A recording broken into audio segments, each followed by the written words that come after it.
Hello everybody, and thank you for tuning in again for yet another family home evening idea.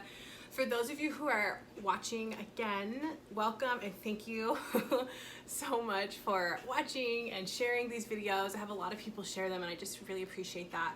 And for anyone who is watching for the first time or new, my name is Kenzie Tuipilahake. I'm married, I have a little 2-year-old daughter, and I absolutely love the gospel.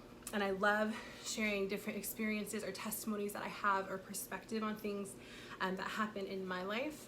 I have this deep, deep love and belief that if we share our stories, that we can learn from each other and lean on each other to help build our own individual testimonies, which I just think is just such a beautiful thing. But more specifically to this video, I started sharing family home evening ideas because I figure what's the harm, you know, someone could either use it or not. But I love sharing them, especially when they're geared towards little toddlers, as I have lots of moms with toddlers.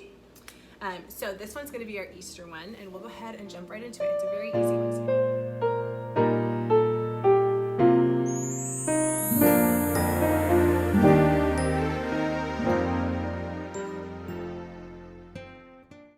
For the opening song, you guys know I usually choose one in the hymn book and then the primary book. I chose He is Risen.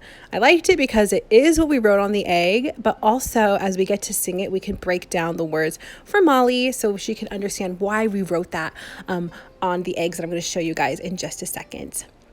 The second one I chose was in the primary book, and it's called He Sent His Son. Now, again, remember, you guys, you do not have to have a piano player in the home. If you don't, you can find them on the gospel app, and you can play and sing along, or you can even find them on YouTube. But as long as you're singing together, or even just listening to the words and the music, you cannot go wrong. And then these are the cookies that we ended up making. They turned out super good. I just smashed up some Cadbury eggs and I used the box cake recipe that you can find on Pinterest. It's a box cake, 2 eggs, and half a cup of oil. I decided to get white construction paper and cut out these little eggs. Yes, these are eggs. I have said many times that I am not crafty at all, so it was truly me just drawing like some type of oval.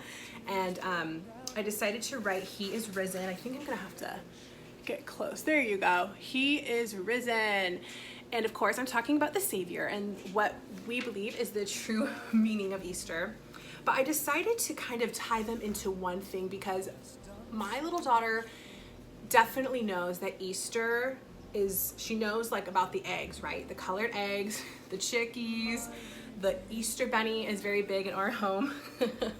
So I wanted to tie in something that she would recognize as fun for Easter and also give Xavier and I an opportunity to be able to tell her what Easter is really about and what happened that beautiful Easter morning. So I decided to cut these out. I used white because I'm going to give us some crayons after we have our opening song and our opening prayer. And I'm just going to say that she can decorate these eggs however she wants to. So we'll each take an egg and color, or she can do all 3 while we're talking to her. I will pick one of those, but also in your family, you can do whatever works.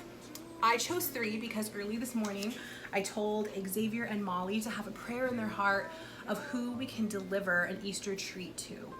We ended up baking some cookies, which again, I did ahead of time because as with a toddler, as some of you might know, it's hard to keep their attention for a long time. So I baked those during the day with her to have them ready for tonight. But if your kids are older and it'll help make the activity go longer, then you can bake them with them. It's perfect. And they don't have to be homemade. You can easily just go to the store and get those cookie dough bites. And we're gonna drop them off to fellow ward members. And the reason I told them this morning, because I told them to have a prayer in their heart of who in our ward could use a little love from a fellow ward member and who could have an Easter treat. So I loved this idea that I came up with because it ties in the fun of decorating the Easter egg, the opportunity to teach about the Savior, and also ministering and delivering treats. It also is just so fun to get in the car and to drive over to the ward members' homes, which is another good thing because ward members usually all live in the same spot, and deliver them. I think it sets a really good example for Molly, and it will set a good example for your child too. So I know that this lesson was really quick to show, but again, I just want to offer the ideas. And I hope you guys have a fantastic Easter, and I hope that you guys can feel the Savior's love this weekend.